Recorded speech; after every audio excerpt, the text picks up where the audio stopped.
कैसे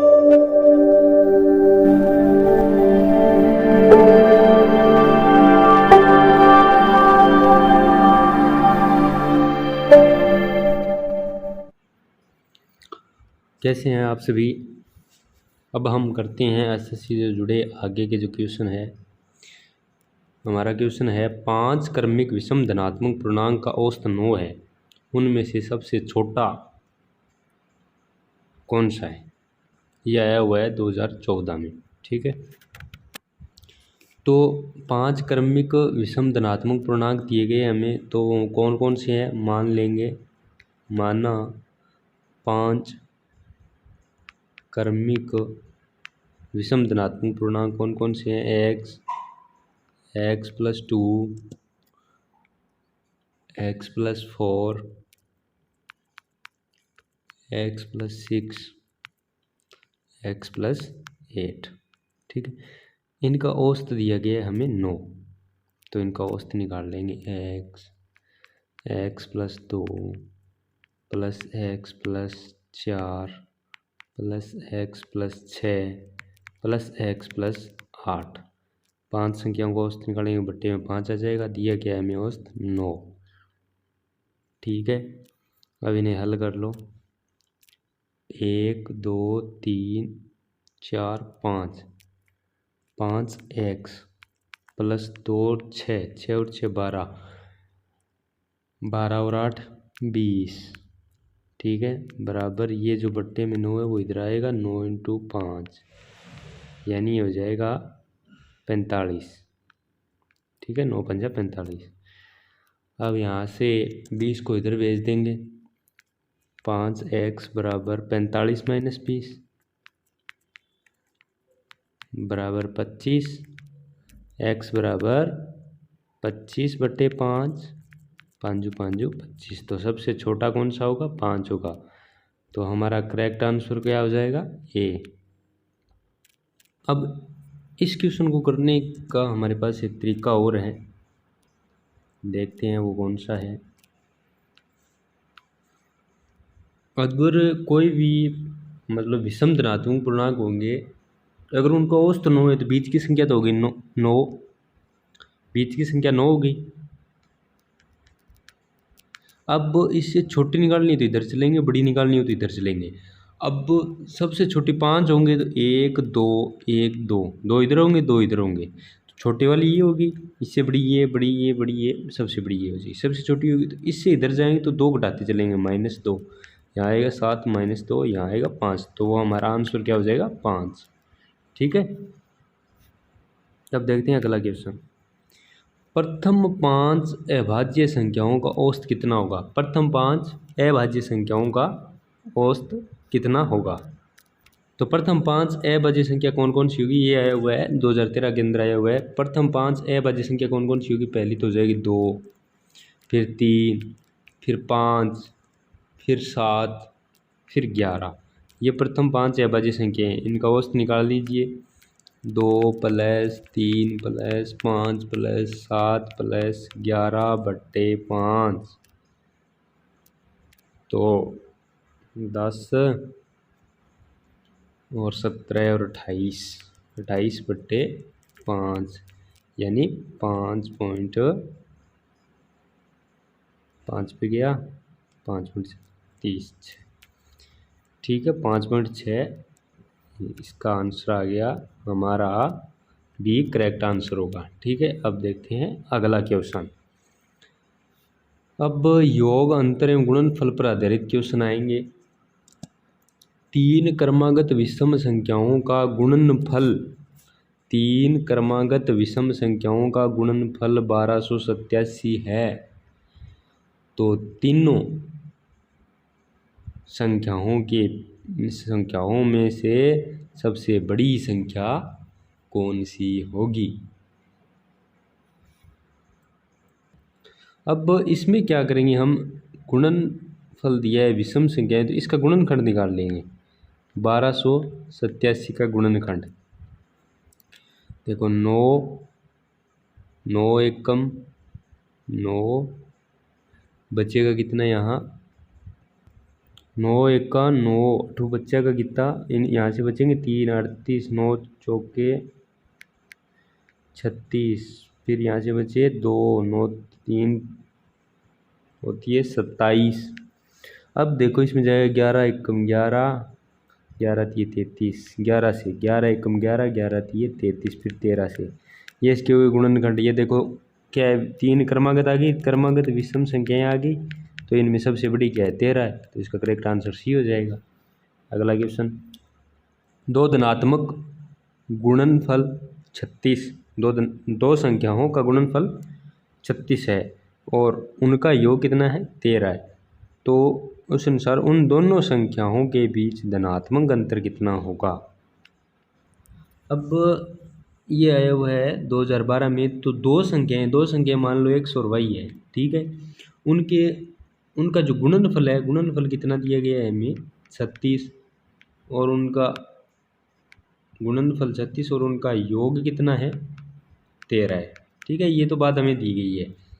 उसके अनुसार उन दोनों संख्याओं के बीच का जो धनात्मक अंतर है वो हमें याद करना है। तो हम करेंगे, जैसे मान लो a प्लस b अंतर करना है, तो इसे माइनस लेंगे, minus B, a minus B, इसका वर्ग कर लेते हैं। a माइनस बी का होल स्क्वायर क्या हो जाएगा a प्लस बी का होल स्क्वायर और माइनस 4ab। तो ये दोनों मान इसमें रख देंगे हम, ठीक है। ये दोनों मान रखेंगे तो यहाँ से क्या आएगा a माइनस बी का होल स्क्वायर बराबर a प्लस बी, इसका होल स्क्वायर, तो a प्लस बी का मान हमारे पास कितना है 13 का होल स्क्वायर हो जाएगा, माइनस 4ab हमारे पास कितना है 36, ठीक है। a माइनस बी का होल स्क्वायर और 13 का वर्ग कितना हो जाएगा 169 माइनस 36 और चौके 144। a माइनस बी का होल स्क्वायर कितना आ गया यहाँ से 25, और इसका स्क्वायर हटाएंगे इधर रूट आ जाएगा, तो रूट 25 किसके बराबर आ गया a माइनस बी के बराबर, ठीक है। 25 को रूट से बाहर निकालेंगे 5 निकलेगा, a माइनस बी बराबर 5, यानी उनका अंतर जो है वो धनात्मक अंतर कितना हो जाएगा 5 हो जाएगा। तो हमारा ऑप्शन सी करेक्ट आंसर है, ठीक है। अब देखते हैं अगला क्वेश्चन, दो संख्याओं का योग 37 है, दो संख्याओं का योग कितना दिया है हमें 37, उनके वर्गों का अंतर 185 है, तो दो संख्याओं में अंतर क्या होगा। तो वो संख्याएं मान लीजिए हमारे पास ये आया हुआ है भाई 2015 के अंदर, संख्याएं कौन सी है x और y है, ठीक है। अब प्रश्न में क्या कहता है, उन संख्याओं का योग यानी x प्लस वाई बराबर 37 है, ठीक है। एक नंबर को समीकरण मान लिया आपने एक बारी, और उनके वर्गों में अंतर यानी X square minus Y square, उनके वर्गों में अंतर कितना है 185 है। तो संख्याओं में अंतर क्या होगा, तो संख्याएं निकालनी होगी हमें। तो इसमें हम कर लेते हैं, जैसे इसको हम ऐसे लिख सकते हैं X square minus Y square को क्या लिख सकते हैं X plus Y X minus Y, ठीक है, बराबर कितना है 185।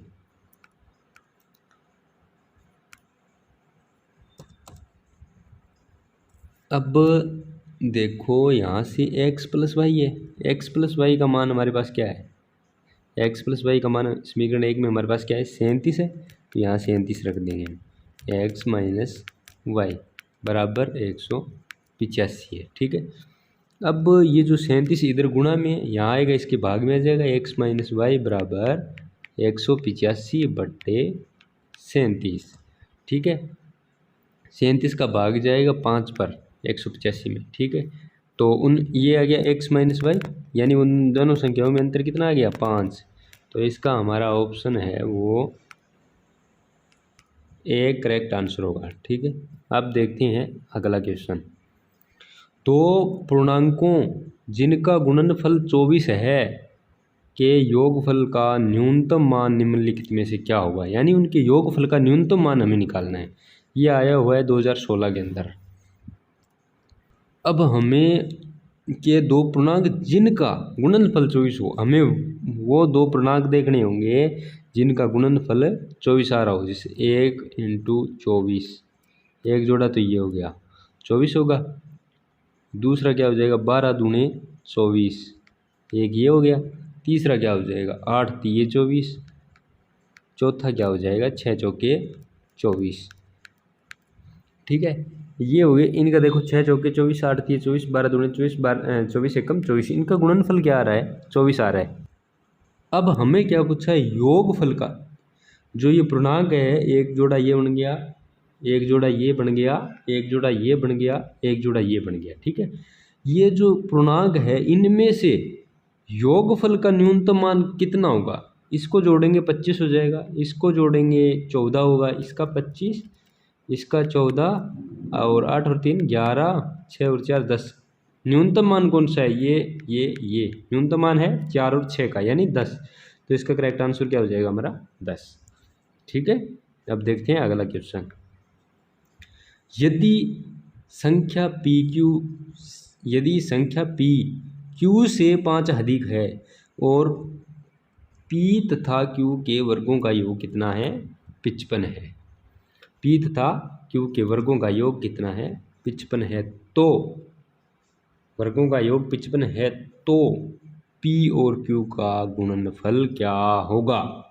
हमें पी व क्यू के वर्गों का योग दिया गया है पी क्यू से, यानी पी क्यू से 5 अधिक है। अब हमें पी और क्यू के गुणनफल ज्ञात करने हैं। ठीक है,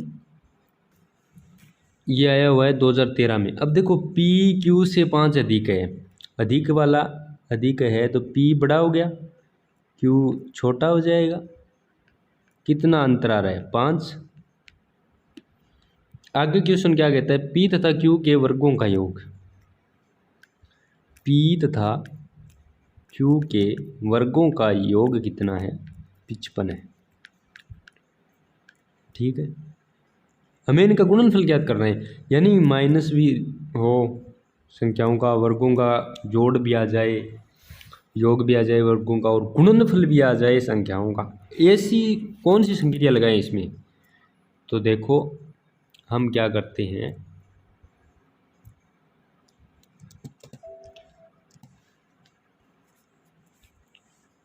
ये जो समीकरण है 1 नंबर, इसका वर्ग कर देते हैं।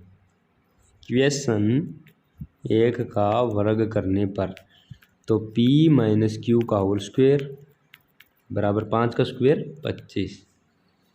ठीक है, इसका होल स्क्वायर सॉल्व करेंगे तो यहाँ से मिलेगा हमें P square plus Q square minus 2pq बराबर कितना आ गया 25।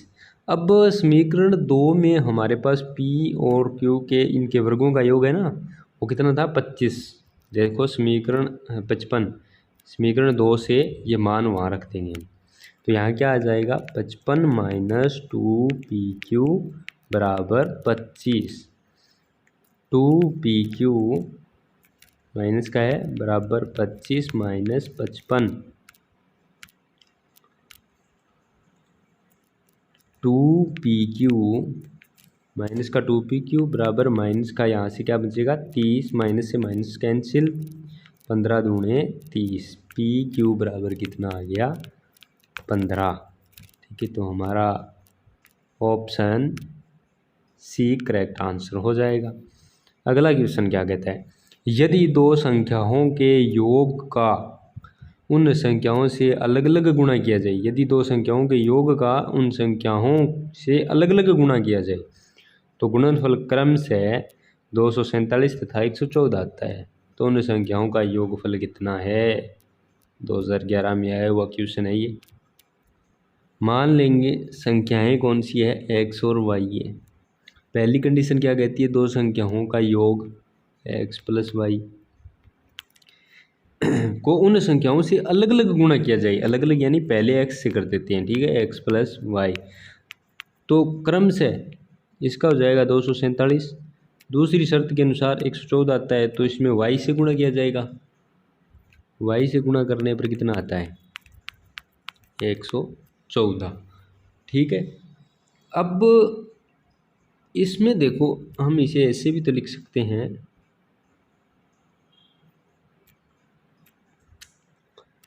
x प्लस वाई बराबर 114/y लिख सकते हैं कि नहीं।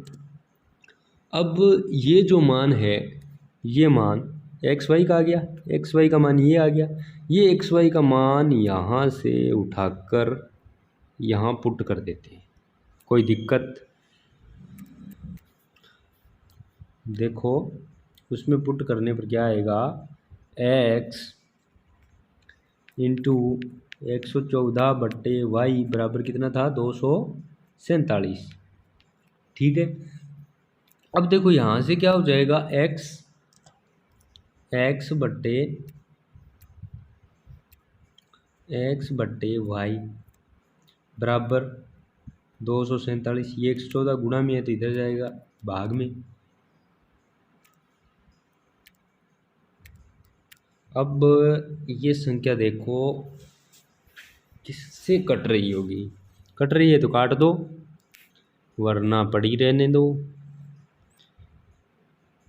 18, 19 से कम 19, 19 से कम 19, 19 × 57, 19 छिक्का 114। ये कट गई 6 पे, ये कट गई 1, यहाँ से बचेगा 5, 19, 30, 57, 13। x बट्टे वाई बराबर 13/6। x बट्टे वाई बराबर 13/6। कहाँ चला गया, अरे क्वेश्चन चला गया। एक मिनट रुको जरा, यहाँ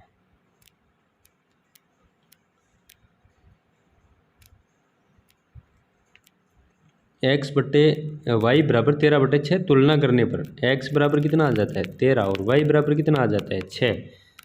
क्वेश्चन क्या कहता है, क्वेश्चन कहता है कि तदनुसार उन संख्याओं का, ये देखो उन संख्याओं का योगफल, संख्याएं हमारे पास है, उनका योगफल निकाल दो।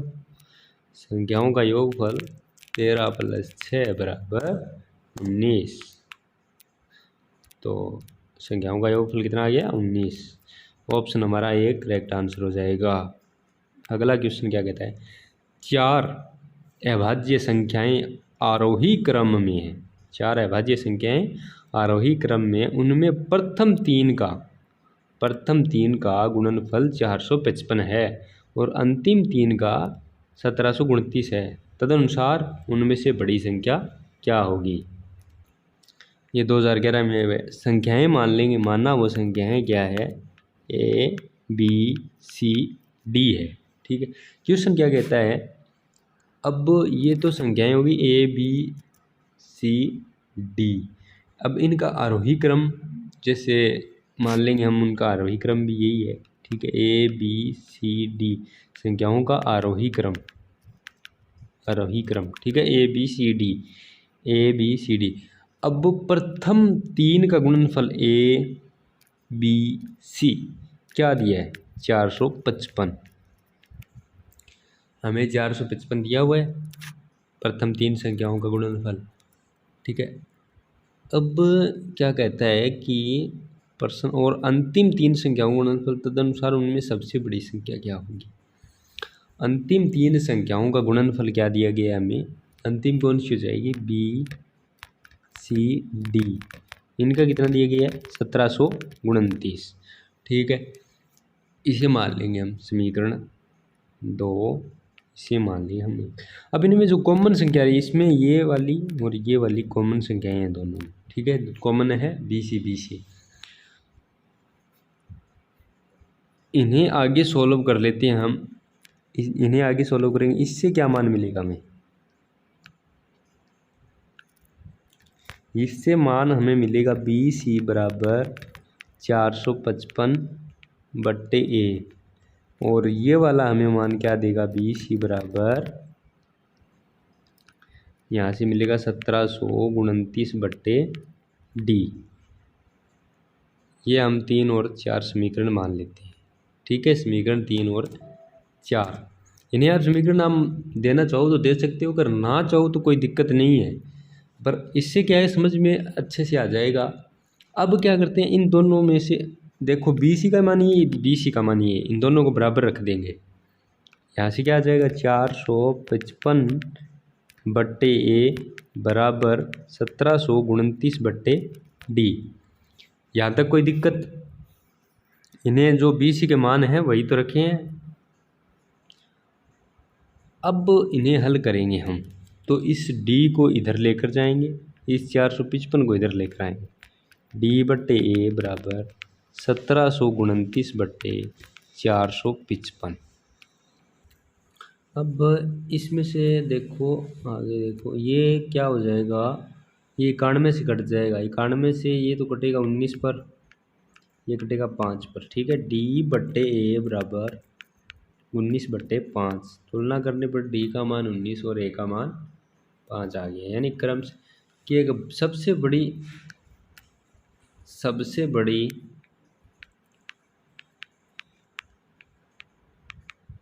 19 और सबसे छोटी 5। ठीक है, क्वेश्चन क्या पूछ रहा है कि तो उनमें सबसे बड़ी अभाज्य संख्या क्या हो जाएगी, सबसे बड़ी 19। करेक्ट, सी आंसर हो जाएगा हमारा, सी ऑप्शन सही आंसर हो जाएगा। अगला क्वेश्चन कहता है, मैंने एक धन पूर्णांक को 80 से गुणा किया, दूसरे को 21 से गुणा किया, तो दोनों के गुणनफलों को जोड़ दिया, तदनुसार प्राप्त निम्नलिखित योग कौन सा होगा। हमें क्या करना है, वो योग निकालना है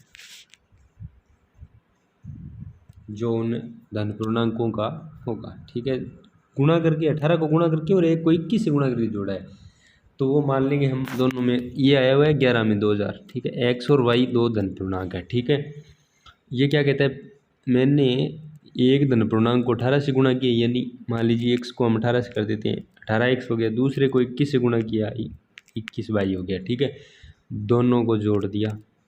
अब जोड़ने पर हमें प्राप्त क्या हो जाएगा, तदुपरांत दोनों गुणनफल को जोड़ दिया, तो प्राप्त मान होगा वो लिखना है हमें। ठीक है, अब इनमें से देखो कॉमन ले लेते हैं हम 3। यहाँ क्या आ जाएगा, 6 × 18 प्लस 7 × 21 है, 21y, ये तो हो गया मान। ठीक है, अब दोनों गुणनफलों में प्राप्त योग वही होगा जो संख्या 3 से विभाजित होगी। इनमें 3 कॉमन आ रहा है, 3 कॉमन आ रहा है, तो वो संख्या यानी इस 3 को 3 से तो विभाजित होगी, दोनों में कॉमन है, तो वो संख्या 3 से कन्फर्म विभाजित होगी। जो इनका आएगा मान वो संख्या 3 से विभाजित होगी, क्योंकि 3 इनमें क्या आ रहा है, कॉमन आ रहा है। तो अब हम देख लेते हैं, अब 3 से जो संख्या विभाजित होगी उनकी खासियत क्या होगी, उनका योग आएगा वो संख्याओं का, वो क्या होगा, 3 के पहाड़े में आएगा। ठीक है, 2 और 7 9 ये विभाजित होगी। देख लेते हैं कन्फर्म करने के लिए, 8 और 2 10 ये नहीं होगी, 2 और 2 4 नहीं होगी, 6 और 2 8 नहीं होगी, यानी 2007, यानी ये इसका करेक्ट आंसर है। ठीक है, समझा गया। कॉमन आया हमारा 3, तो इसका जो इसका योग आएगा इनका, वो वही संख्या होगी जो 3 से विभाजित होगी, क्योंकि 3 इनमें कॉमन आ रहा है। तो इनमें ऑप्शन में देख